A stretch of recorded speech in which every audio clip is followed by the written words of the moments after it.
promenade.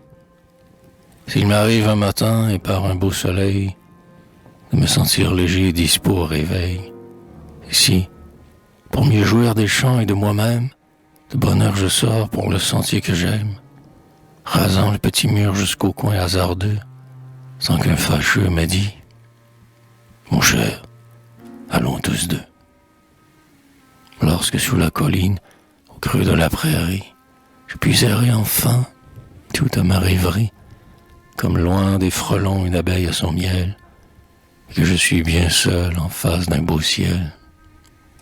Alors, oh, ce n'est pas une scène sublime, un fleuve résonnant, des forêts dans la cime flottent comme une mer, ni le front sourcilleux des vieux monts tout voûtés se mirant au lac bleu.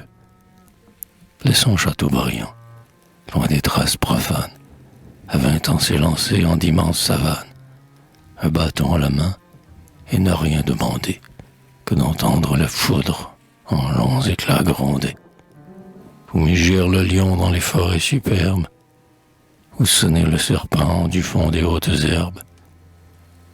Et bientôt, se couchant sur un lit de roseaux, s'abandonner pensif au cours des grandes eaux. Laissons à Lamartine, à Nodier, noble frère, leur jurat bien-aimé, tant de scènes contraires en un même horizon, et des blés bondissants, et des pampres jaunis, et des bœufs mugissants, pareils à des points noirs dans les verts pâturages. Et plus haut, et plus près du séjour des orages, des sapins étagés en bois sombre et profond, le soleil au-dessus et les Alpes au fond. Qu'aussi Victor Hugo, sous un donjon qui croule, et Lorrain à ses pieds, interroge et déroule les souvenirs des lieux.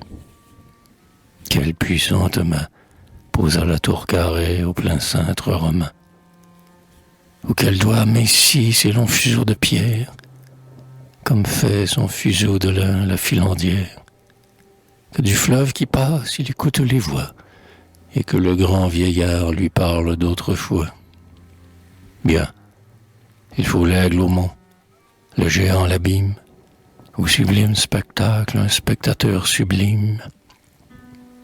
Moi, j'aime cheminer, je reste plus bas. Quoi? Des rocs? Des forêts? Des fleuves? Oh, non pas. Ben viens-moi. Mais un chant, un peu d'eau qui murmure, un vent frais agitant une grêle ramure. L'étang sous la bruyère avec le jonc qui dort, voir couler en un pré la rivière à plein bord.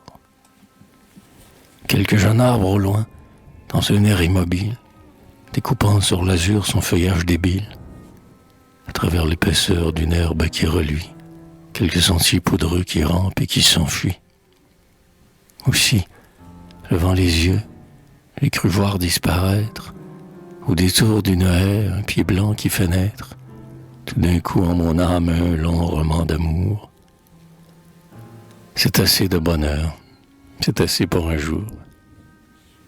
Et revenant alors, comme entouré d'un charme, plein d'oubli, lentement, et dans l'œil une larme, croyant à toi, mon Dieu, toi que j'osais nier, au chapeau de l'aveugle apportant mon denier, heureux d'un lendemain qu'à mon gré je décore, je sens et je me dis que je suis jeune encore, que j'ai le cœur bien tendre et bien prompt à guérir, pour m'ennuyer de vivre, pour vouloir mourir.